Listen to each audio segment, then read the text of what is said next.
Hello guys, welcome to the channel. The concept of this channel and why I called it, well actually I don't know what I'm going to call it yet. I guess you'll see in the title, but I was going to do something like Noob tries wild camping. And the concept really is, I've been watching a whole bunch of videos recently about wild camping, stealth camping, and they're great videos from people like Joe Robinet, TA Outdoors, Scrambled and a pretty good one, well actually one of my favourites, well they're all my favourites, but Survival Russia, which has a lot of pretty awesome tips. And I thought, let's see if I can try to put some of that into practice. The theory into practice. I haven't been camping for about 20 years, kind of when I was a kid doing scouts and stuff. But a lot of stuff from online, kind of tips and tricks that I didn't know about, and stuff I wanted to put into, well, test really. Wow, this is cool. Okay, I'm going to show you this. This looks like an old, like there was, I don't know whether that's just trees down or an old bridge. This track I'm walking on is mostly an old logging tramway where they used to haul the logs out. There was a lot of logging went on in this state forest. And either this is a collapsed old bridge or just a bunch of trees that have fallen down. Nah, there's some stuff cut into it, so I think that was an old tramway bridge. Pretty cool. I'm going to try and get across this. Creeks up a bit. I'll try and get across without falling in. This will really be Noob tries wild camping.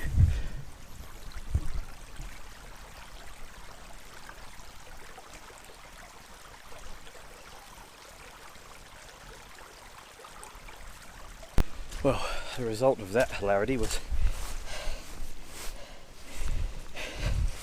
one very muddy shoe and muddy and wet sock. So I hope I'll be able to get a fire going and dry those out. So, as I was saying, I've been watching the wild camping videos, stealth camping, dispersed camping, wild camping, and it's pretty cool stuff, and kind of what I've been used to of recent times, although not much, was car camping. And so you can drive in with a massive tent, heaps of gear, luxury, glamping. But what I wanted to try was a bit of, well, less stuff. Now, less stuff, if you can see this, kind of a relative term, because I got this massive pack from verestulika.com in Finland, and which has awesome surplus gear, military surplus gear. Probably go into that later. There's a problem with this pack. I'll switch hands. Sorry, I'm a bit out of breath. It was quite a climb back up from that river. So there's a lot of cool videos out there with a lot of cool gear. Actually, they spend a lot of time, those guys spend a lot of time reviewing gear, and I guess because they've been doing it for years, amassing gear.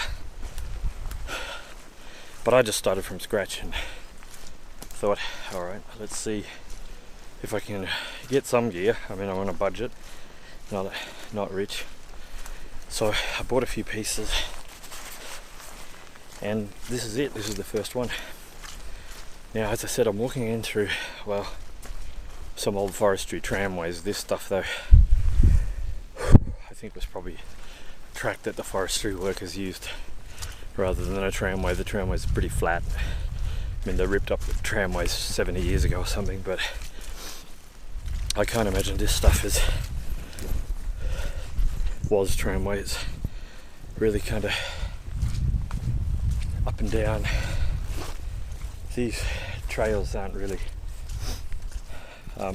maintained, so you get a bit of this stuff, which I'm finding quite hard to get under with this big pack. So this big pack is a Belgian army pack, and I think it's about 120 litres with the side pockets. It's huge. I didn't want to fill it, because if I had filled it I wouldn't have been able to stand up. But I thought it's actually really cheap, solid, water repellent, and got a whole lot of gear. So I got it, and I'll go through my gear later. But the thing is, it's actually a heap of weight, and I'm only going for a solo overnight just to do the first try. And I think it must be about 15 kilos. So getting up quite a sweat. Here's another one. I'm going over. Oh, I can hear the stream down there.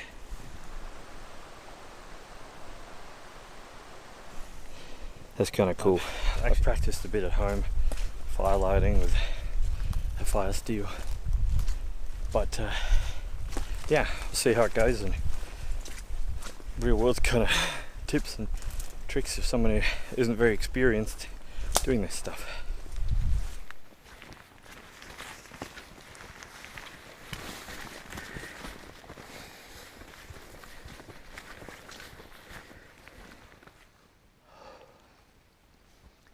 This is a subtropical rainforest that I'm walking through, and it's a state forest, which is means you can camp anywhere, and actually you can even bring dogs. I don't have a dog at the moment because my dog passed away 2 years ago, but maybe if I ever get another one. These that I'm showing you are the tallest trees in the world, what we call the mountain ash, the type of eucalypt. And this forest goes from the eucalypt forest to down more towards the watercourse, subtropical rainforest. It's pretty cool. It changes. About 10-20 minutes walking, it'll be a completely different type of environment. You're going to see a lot of trees in this channel because I love them, and we have some pretty amazing trees around here. These are what I'm talking about, the mountain ash. That there, it's a pretty typical one, probably by the thickness of it, maybe about 70 years old, and got to be easy 80 meters tall. You know, you see unbelievably big trees here, regularly up around that 80, 90, and sometimes 100 meters. I think the tallest one they ever found was 115 meters, and the top had broken off. They're fantastic. I won't stop too long because, well, biggest drama at this time of year actually, which is spring, is leeches. Very wet in here, and stop for a second and got to check yourself for leeches when you head off. I only had one today. So this is spring coming into summer, but we kind of had a kick back to winter because at the moment it's about 10 degrees Celsius, probably what, it's about 40 Fahrenheit or something. Oh, cool. This is wow, look at that wheel. There's obviously evidence of the old logging activities. Yeah, we were on kind of 30 or 26, 27 degrees Celsius days during the week. Now on the weekend we're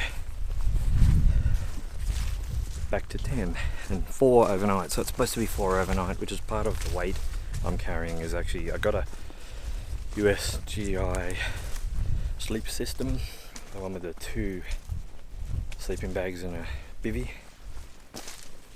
And what I wasn't going to bring the whole thing because it's really weighty.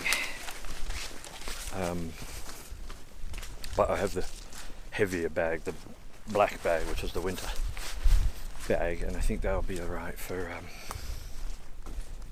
the 4 degrees tonight. I'm not sure what that is. Maybe that's like 15 Fahrenheit. I'll put it up on the screen. So yeah, all this weight I'm carrying is hopefully going to result in me having a comfortable night.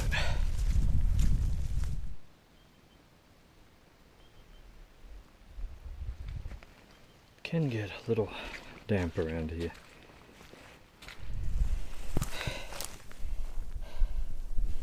We now have 2 pretty wet, very muddy shoes and socks. So I'm really hoping I can get a nice fire going to dry them out tonight. I'm covered for cooking, but not drying out unless I can get a fire going.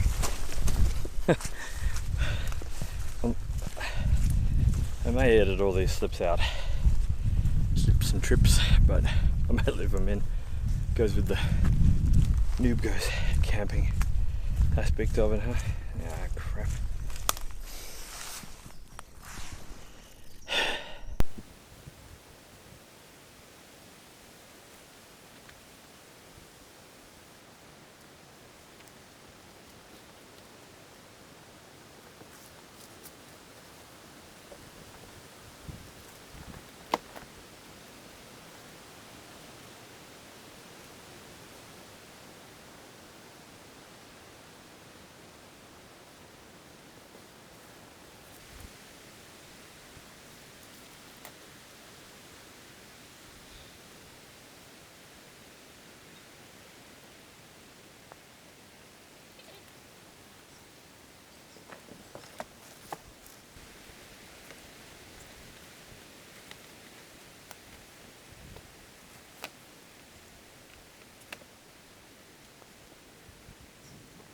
Just got the tent up. That was kind of a fail.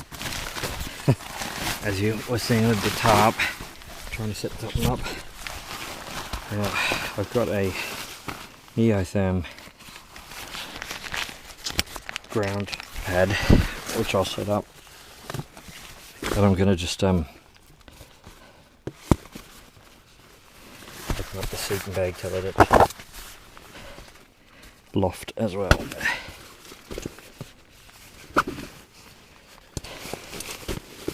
To get some warmth tonight. Chuck that in there and then maybe look for some firewood.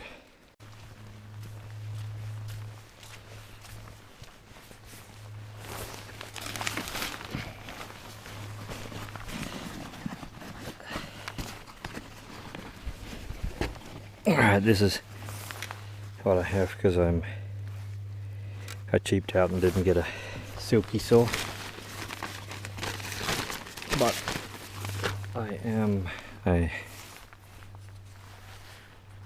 actually ordered a silky saw and it's on the way, but it didn't arrive in time, so I'm using this. This is an arborist saw, but I don't think it's comparable to a silky. Now I'll see if I can find some wood, some dry stuff hopefully. Alright, I found one, not exactly dead standing, but it has fallen down and been kept off the ground. Just checked out a little piece of it and it's pretty dry, so I'll have a crack at pulling some of this apart.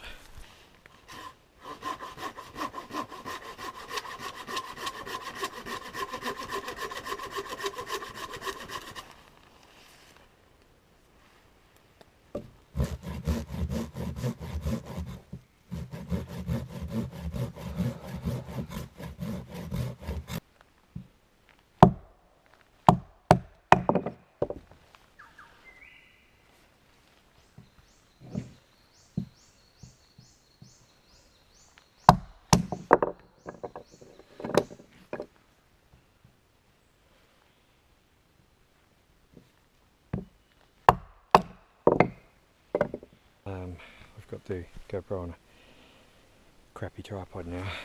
What I've been doing is collecting a bit of firewood as per instructions, and I just used the knife to baton that, which worked pretty well.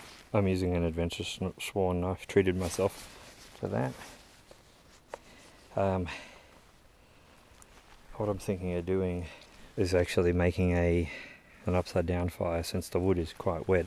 This stuff nice and dry on the inside but drenched on the outside because we've had a few days of rain, so an upside down fire I saw is good for when it's wet. But before then I'm going to crack out the Trangia and have a hot chocolate.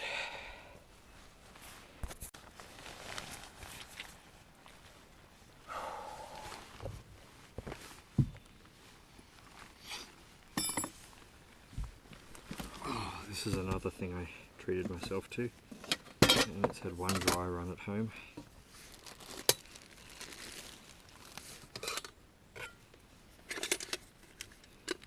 It's a Trangia alcohol stove.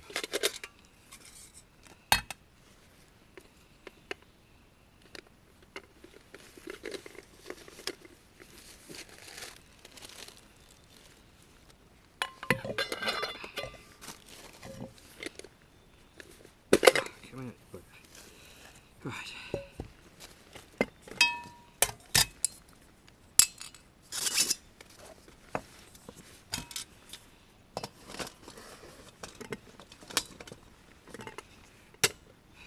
Good.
Actually, there's been surprisingly none of, and that's muzzies.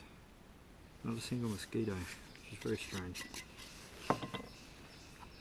Alright.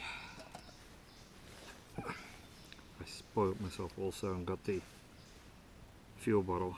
Now I've only boiled it a couple of times at home and put way too much of this in, so this time I'm going to try and control it.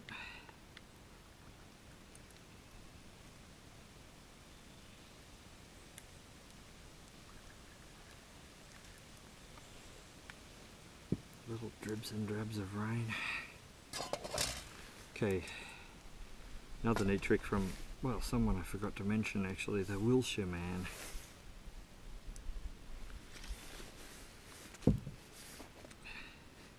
Yeah, fire lighting kit.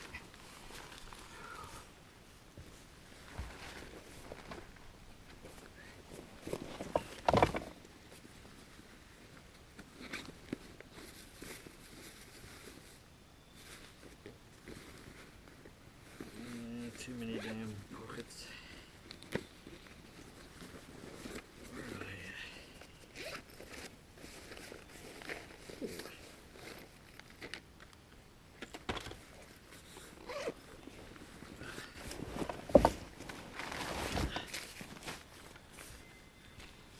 I just found the snack I wanted there for lunch too.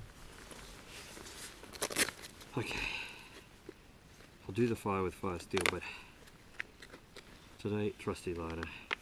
Well, today, for this. So,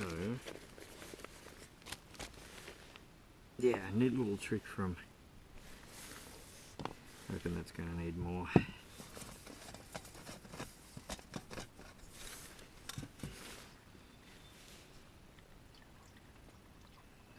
there's a cool channel, the Wilshire man, Sandy, and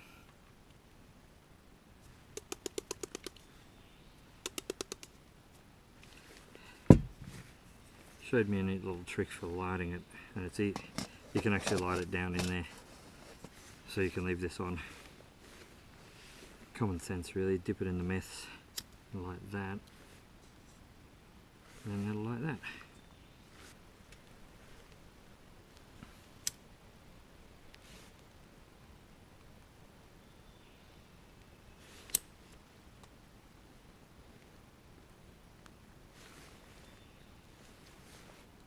Yes.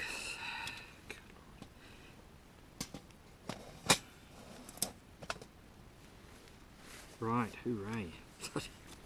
There we go.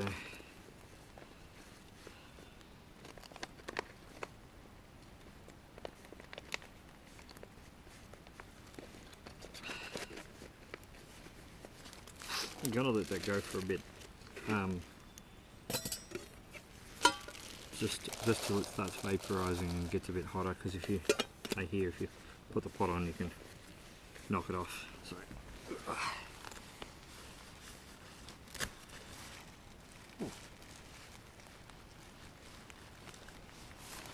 snack.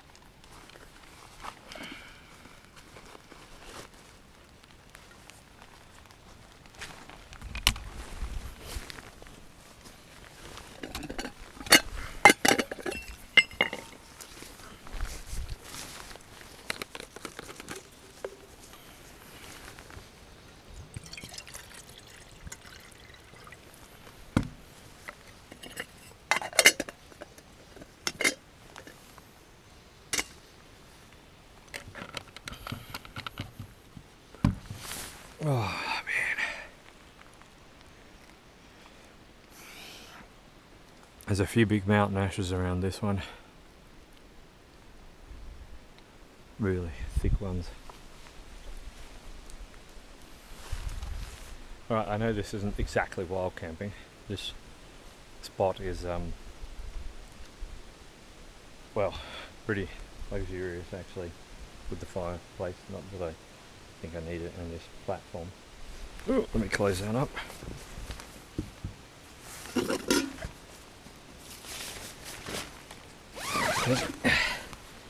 Because it's drizzly. Anyway, I thought this would be a good first run, because I knew, well, I figured it would be pretty nice, and it's a good test of all the stuff, the, well, techniques and stuff, like fire lighting. And so what I want to do is try it out here, and then next one do a real wild camp, just basically head off into the state forest. That'll be part 2.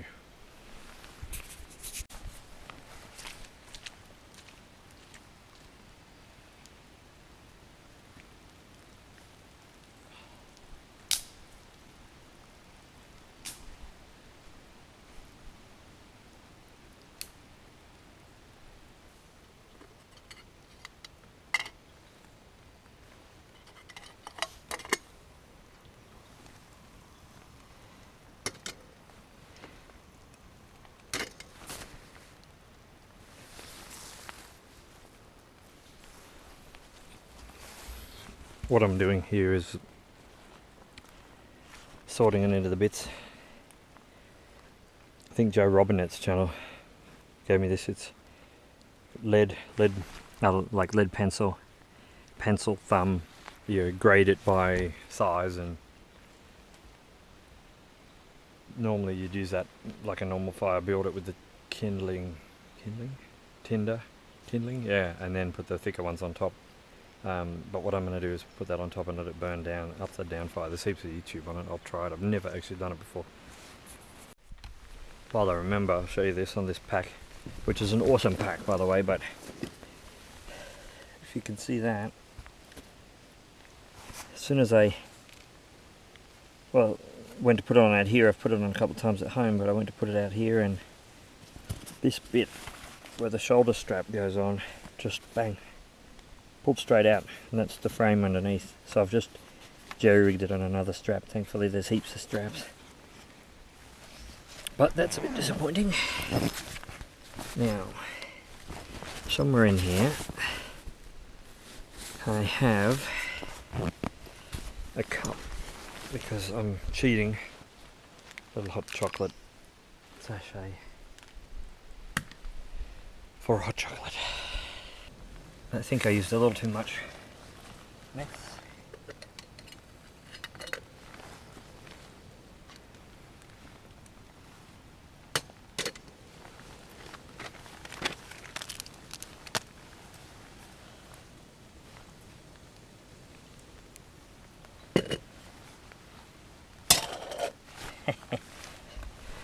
Sandy taught me that. I am tired. Ugh.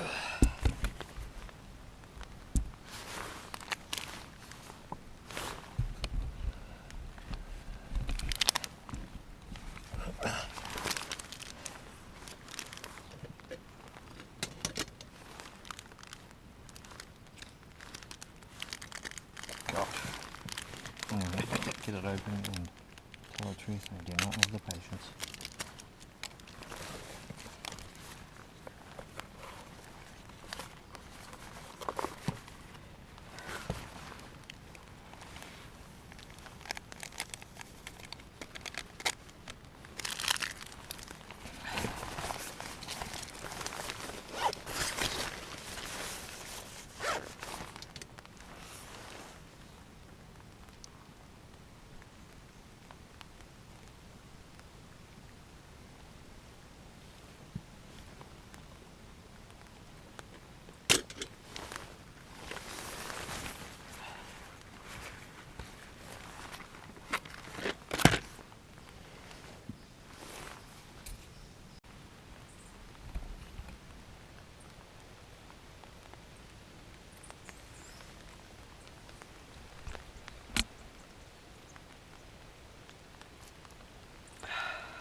Good.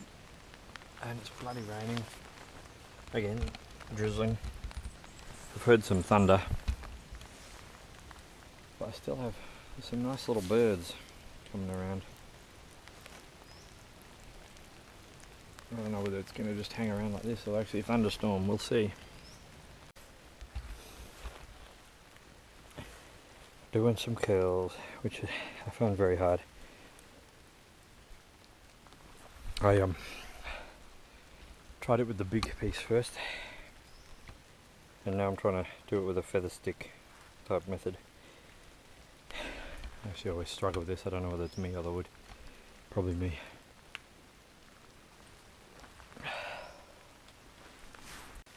I have no idea whether this is going to work or not. I've got some shavings, some feather sticks, some piles of different sort. It's bloody wet though. And this is what I've built, kind of bodgy looking upside down fire, but I think I'll just have a crack.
Okay guys, I'm not sure.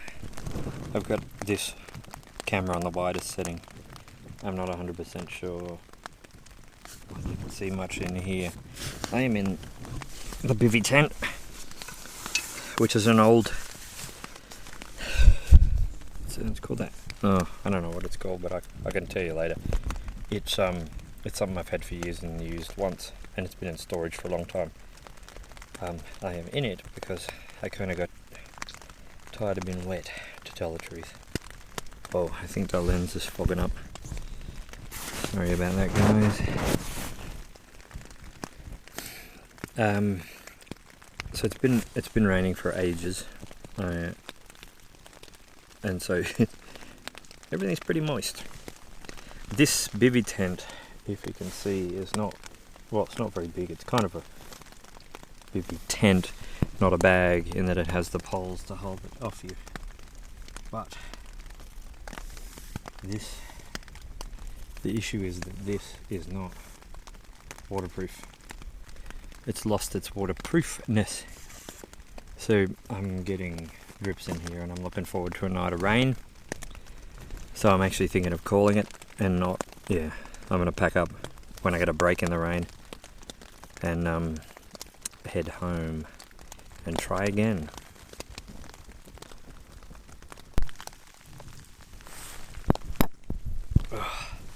Well guys, a bit sad and sorry, but I'm bugging out. I'm not sure what time it is. I'll check in a minute. I've been out here for a few hours, but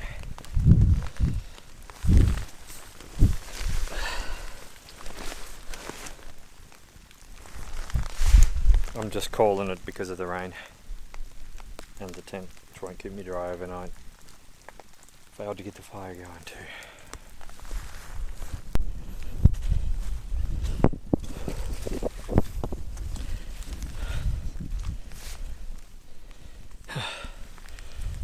Okay,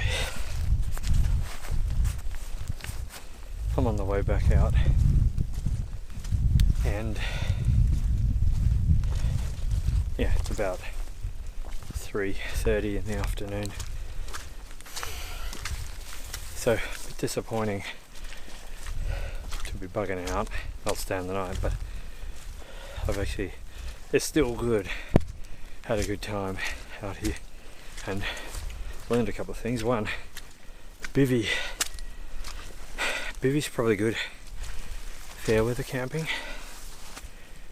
Excuse the breath, I'm actually going pretty heavily uphill. So when it's wet like this, which it's been sort of drizzling most of the day, you can't really get dry, so having a tent allows you to get inside and get dry, but a bivvy doesn't, because it's very small. So when I got in it, I couldn't kind of get changed into drier clothes. I mean, it's just a pain in the butt actually.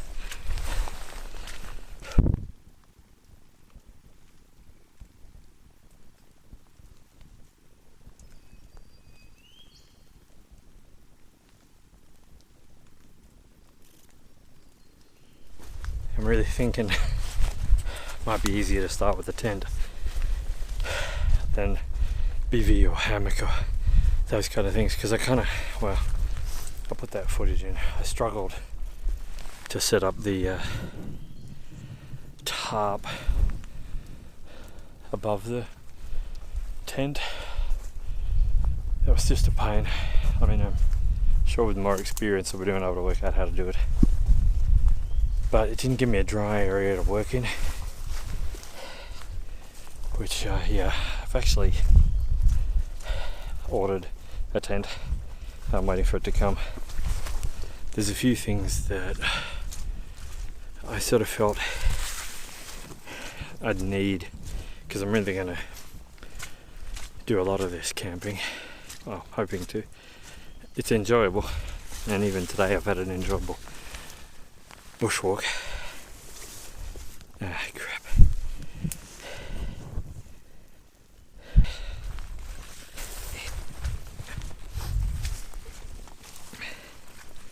So past the wet stuff, and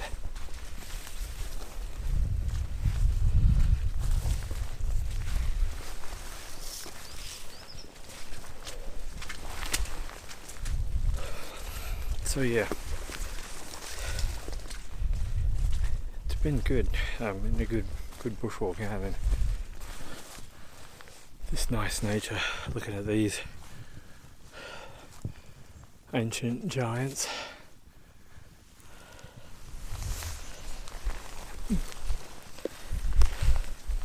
And a little blue sky.